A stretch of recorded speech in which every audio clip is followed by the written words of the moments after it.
छोटी सी अंधेरी गली में खुद को चादर से ढके हुए वो औरत चलती चली जा रही थी। एक घर के सामने रुकी और लोहे के जंग लगे दरवाजे पर दस्तक दी। और थोड़ी देर के बाद उस दरवाजे से एक आदमी बाहर आया। उस आदमी ने उस औरत से पूछा, क्या काम हो सकता है? तो उस औरत ने कहा, जी हाँ, काम हो जाएगा। उस आदमी ने अपनी जेब से कुछ पैसे निकाल कर उस औरत को दे दिए। उस औरत ने जल्दी से सामने खड़े इंसान से पैसे लेकर अपने दुपट्टे के अंदर मौजूद पर्स में छुपा लिए, ताकि कोई उन्हें देख न सके। और वैसे ही वापस चली गई जिस तरह आई थी। वो अपने पति के आने से पहले घर पहुंच जाना चाहती थी। अगर उससे पहले उसका पति घर पहुंच जाता तो उसकी सारी मेहनत बेकार हो जाती, जो उसने इस काम को करने के लिए की थी। और वो ऐसा हरगिज नहीं चाहती थी। घर पहुंचकर उसने बहुत ही तेज आवाज से अंजना को बुलाया था। अंजना ने जब उसकी आवाज़ सुनी तो कांपती हुई टांगों से फौरन उठी। उसका सर चकरा गया, वो गिरने लगी। तभी उसने दीवार का सहारा लिया। वो सुबह से भूखी प्यासी कपड़े धो रही थी, और उसको यह भी पता था कि कपड़े धोने के बाद उसने घर के सभी लोगों के लिए खाना भी बनाना है। उसको पता था कि अगर वो किसी काम से मना करती है तो उसके साथ वही जुल्म होता जो काफ़ी समय से होता चला आ रहा था। और अब उसके जिस्म में इतनी जान नहीं बची थी कि वो अब और जुल्मों को बर्दाश्त कर सकती। इसलिए उसने उस औरत के सामने सर झुका दिया और खड़ी हो गई। उस औरत ने पूछा कि क्या तुमने कपड़े धो लिए? अंजना ने कहा, बस थोड़े से रह गए हैं।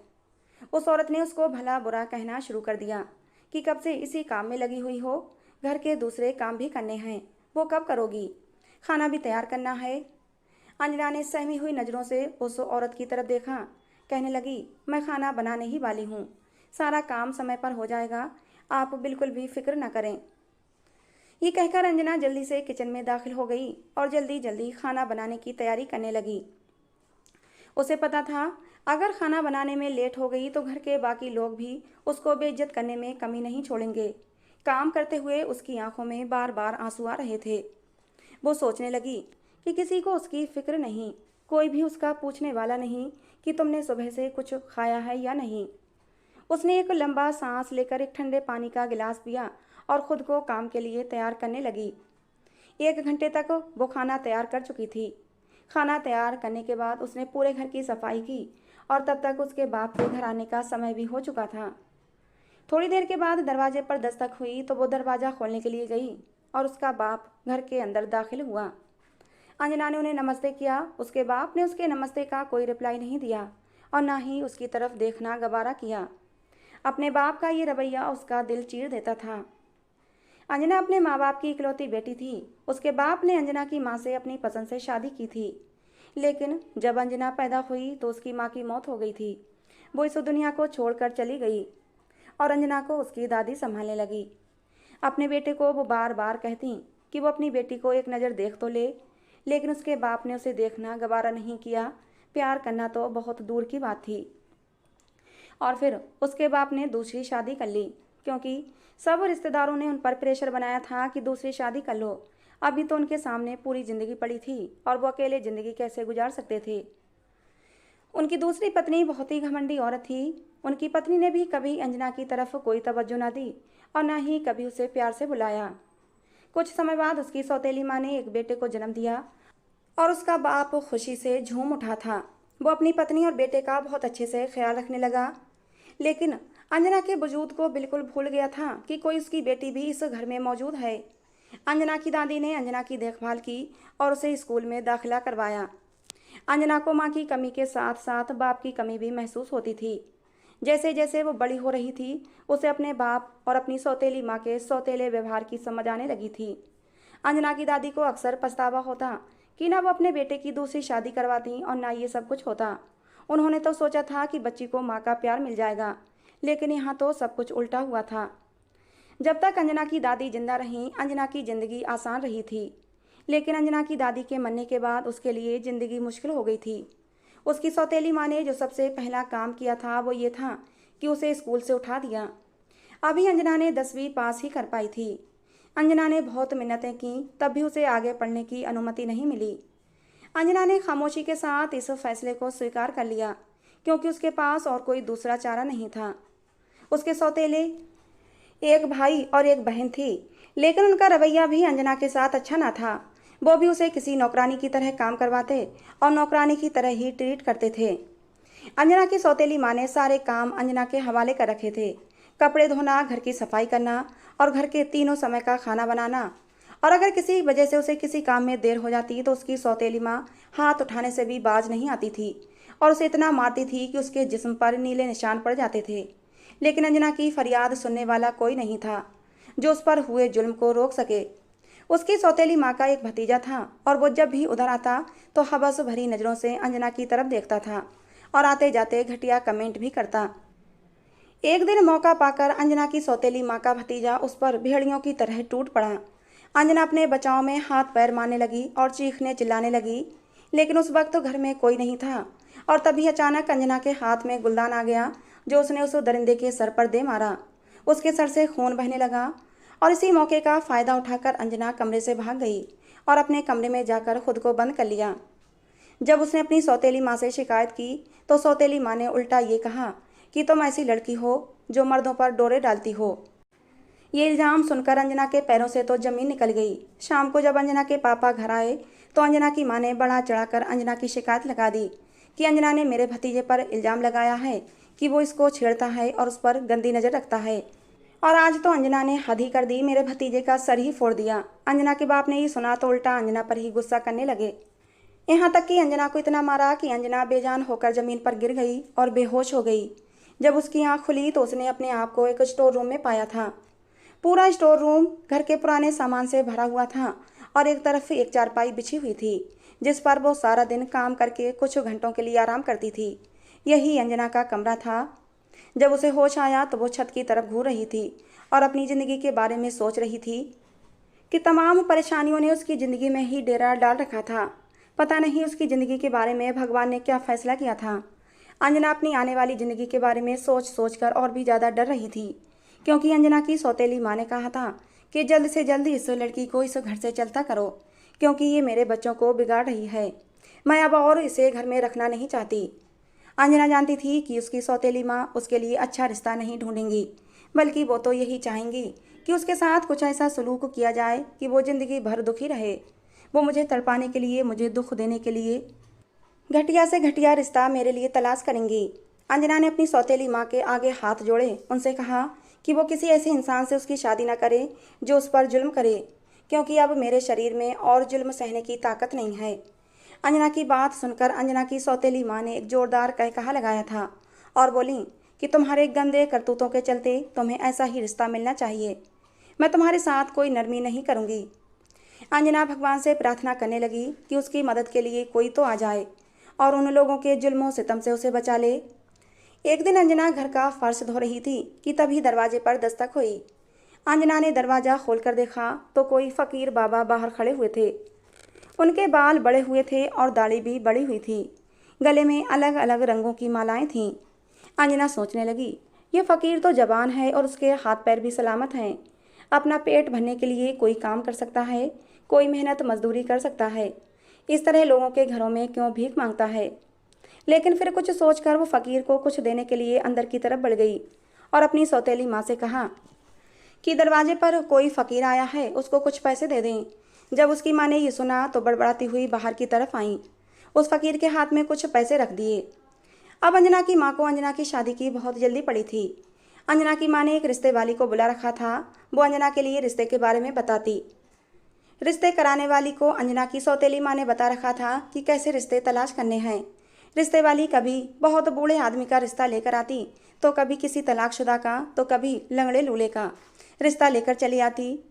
जब अंजना इस रिश्तों के बारे में सुनती तो डर जाती और भगवान से प्रार्थना करती कि भगवान मेरे नसीब अच्छे करना।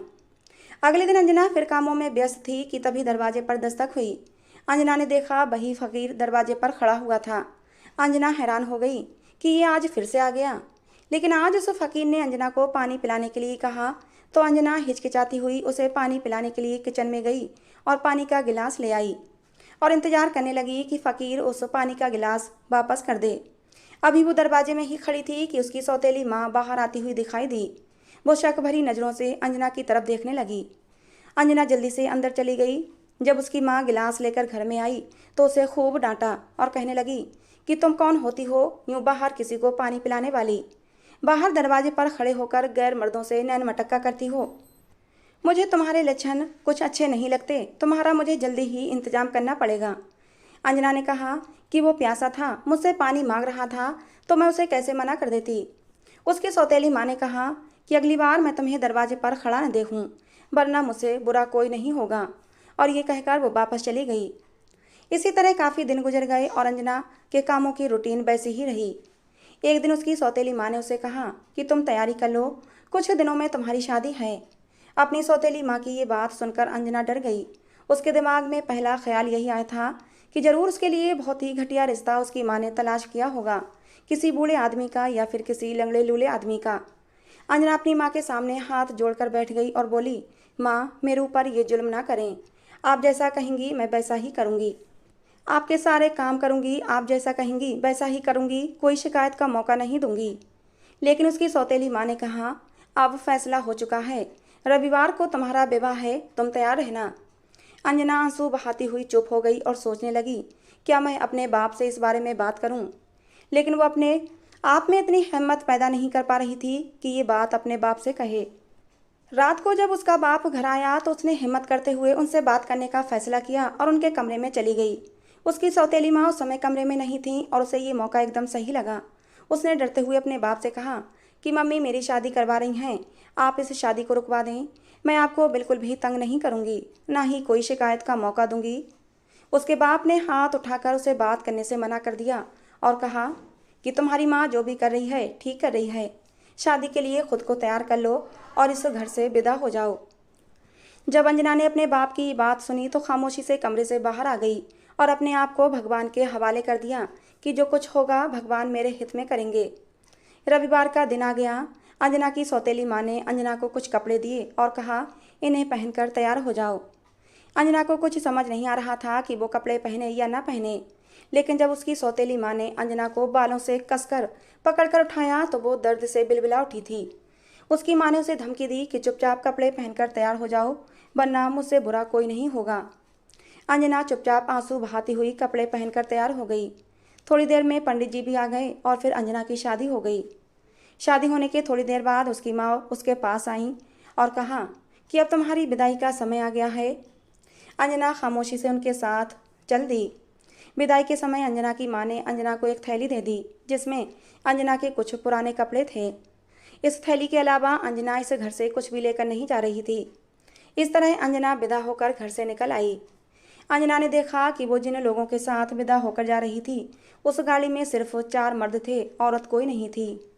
अंजना को समझ नहीं आ रहा था कि उनमें से अंजना का पति कौन सा है।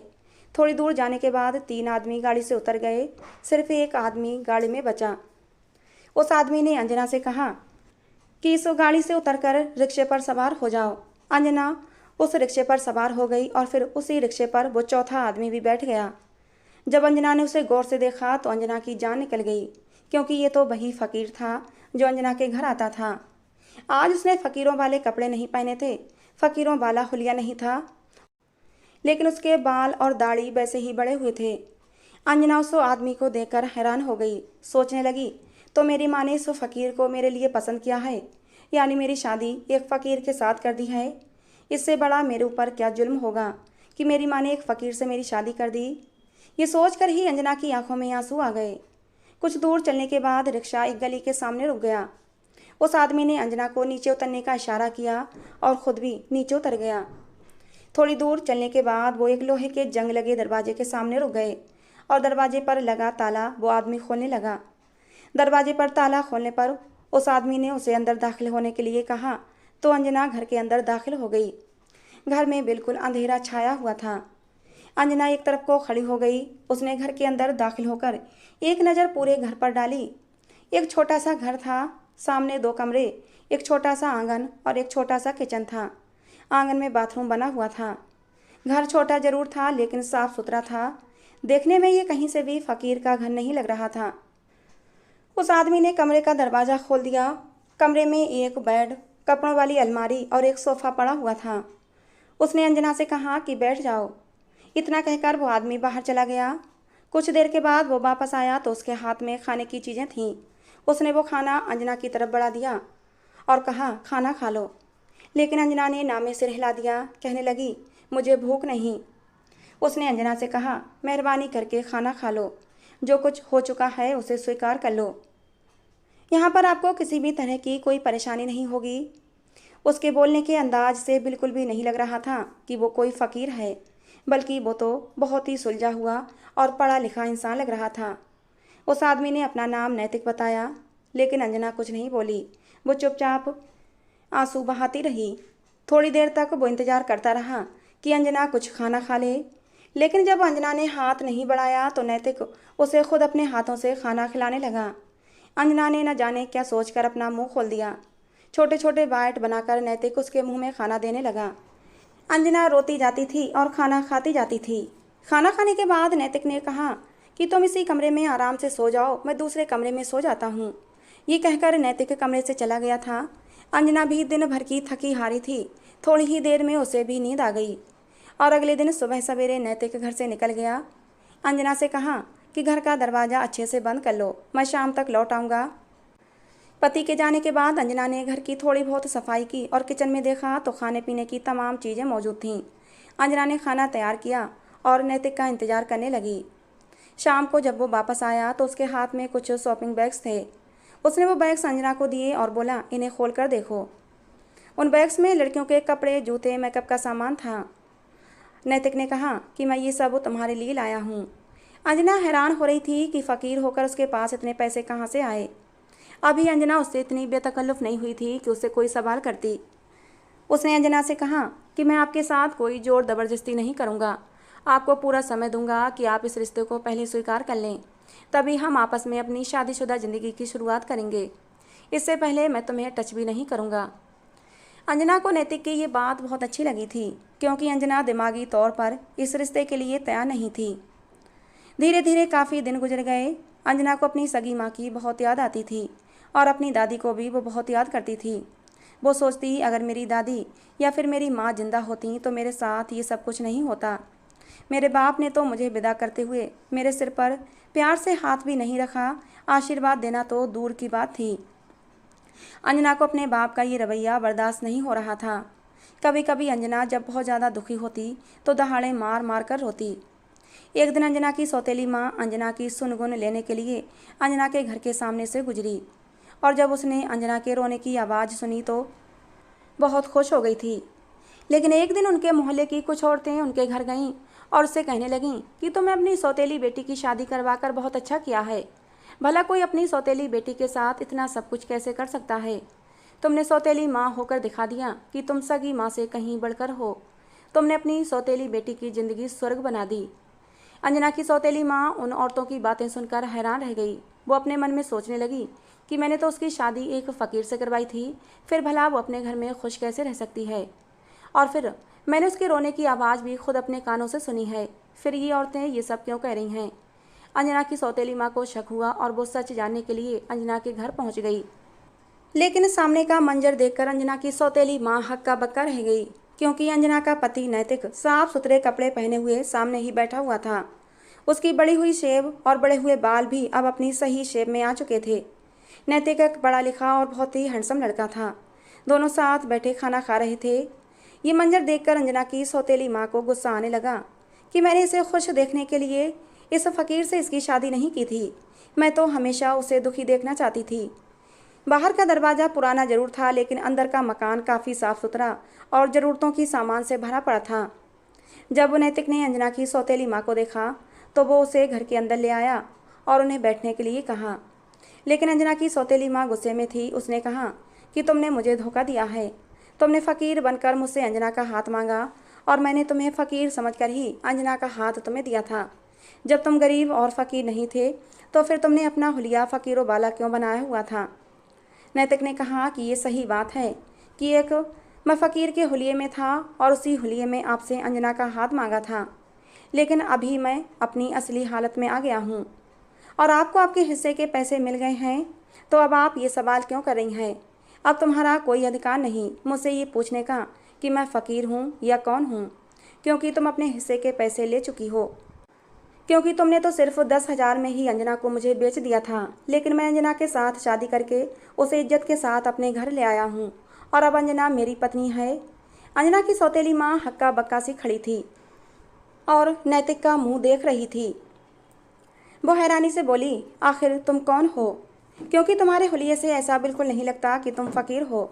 नैतिक बोला, असल में मैं एक पुलिस वाला हूँ और मैं भेष बदलकर कुछ लोगों को ढूंढता हुआ उस दिन तुम्हारी गली में आ गया था। तुम्हारे घर से मैंने किसी के रोने की आवाज़ सुनी तो दरवाजे से अंदर झाँक कर देखा तो एक आदमी एक लड़की को बुरी तरह मार रहा था। मुझे ये सब देखकर बहुत दुख हुआ। मैंने उसी दिन फैसला कर लिया था कि इस लड़की को इस घर से और इन लोगों के जुल्मों से आज़ाद करा कर ही रहूँगा। इसलिए फ़कीर के रूप में आपके घर आने लगा था। मैंने उस दिन अंजना से पानी पीने के लिए मांगा, उसने फ़ौरन मुझे पानी दिया था। मैं अंजना की सादगी और उसकी खूबसूरती का दीवाना हो गया था और मैंने दिल ही दिल में सोच लिया था कि शादी करूँगा तो सिर्फ अंजना से ही करूँगा। इसलिए मैंने आपसे अंजना का रिश्ता मांगा। लेकिन आपने कहा कि अगर अंजना से शादी करनी है तो तुम्हें 10,000 देने होंगे, तभी तुम अंजना की शादी मुझसे करोगी। मैंने 10,000 की रकम आपको दे दी है। उस दिन जब आप छुपते छुपाते मेरे घर पर पैसे लेने आई थीं, मैंने उसी दिन वो पैसे तुम्हारे हवाले कर दिए थे और तुमने वादा किया था कि अगले दिन अंजना की शादी मेरे साथ कर दोगी। अब आप अपनी रकम ले चुकी हैं, अंजना को मेरे हवाले कर चुकी हैं। अब आप यहाँ से जा सकती हैं। आपकी जानकारी के लिए एक बात और बता दूं कि ये मकान मेरा नहीं है। ये मकान मैंने किराए पर लिया हुआ है। मेरा तो अपना एक बंगला है और मैं और अंजना अब उधर ही रहेंगे। जब अंजना की सौतेली माँ ने ये बात सुनी तो अपना सर पकड़ लिया कि उससे ये क्या फैसला हो गया। वो तो अंजना को दुखी देखना चाहती थी, लेकिन भगवान ने तो उसकी किस्मत में सब कुछ लिख दिया था। प्यार करने वाला पति, पैसा, शोहरत, सब कुछ। अंजना आंखें फाड़े ये सब कुछ देख रही थी और सुन रही थी। उसे तो विश्वास ही नहीं हो रहा था कि उसका पति एक पुलिस वाला है और बहुत ही पैसे वाला है। अंजना की सौतेली माँ अपने पैर पटकती हुई गुस्से से घर के बाहर जा चुकी थी। वहीं अंजना हैरत से खड़ी खड़ी ये सब कुछ देख रही थी।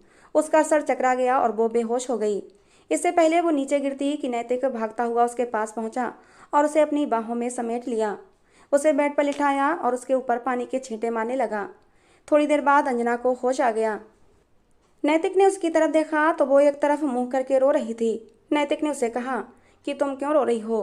तो उसने कहा कि आपने इतना बड़ा झूठ क्यों बोला? नैतिक ने मुस्कुराकर कहा कि अगर मैं सच बोल देता और पढ़ा लिखा बनकर तुम्हारा रिश्ता मांगने तुम्हारी सौतेली माँ के पास जाता तो वो कभी भी तुम्हारी शादी मेरे साथ नहीं करवाती। अंजना ने कहा कि आपने मेरी वजह से अपना भेष बदला था। तो उसने कहा कि जब तुम्हें मार खाते देखा था तो मेरे दिल को कुछ हुआ था और मेरे दिल ने चाहा कि अभी जाकर तुम्हें उन लोगों से बचा लूँ, लेकिन मैं तुम्हें पूरे हक से बचाना चाहता था। इसलिए मैंने फ़कीर का हुलिया बनाया ताकि मुझ पर किसी को शक न हो। पहले दिन मैंने जब तुम्हें देखा था तो तुम्हारी मासूमियत पर फिदा हो गया था। तुम्हारे चेहरे पर दुख भरी दास्तान लिखी हुई थी। मेरा दिल कर रहा था कि तुम्हें अभी इसी वक्त लेकर चला जाऊं, लेकिन मैंने अपने जज्बात पर काबू पाया और सही समय का इंतजार करने लगा। मैंने ये प्लान बनाया और तुम्हारी सौतेली माँ को अपने प्लान में फंसा लिया। इस तरह उनका लालच खुलकर सामने आ गया। तुम्हें उनके जुल्म से बचाने के लिए मैंने उन्हें पैसे दिए। तुम मुझे गलत मत समझना, मैं तुमसे बहुत प्यार करता हूँ और मैं तुम्हें हमेशा खुश देखना चाहता हूँ। आज तक कभी किसी लड़की ने मेरे दिल को नहीं छुआ तो सिर्फ तुम्हारी मासूमियत ने और तुम्हारी सादगी ने।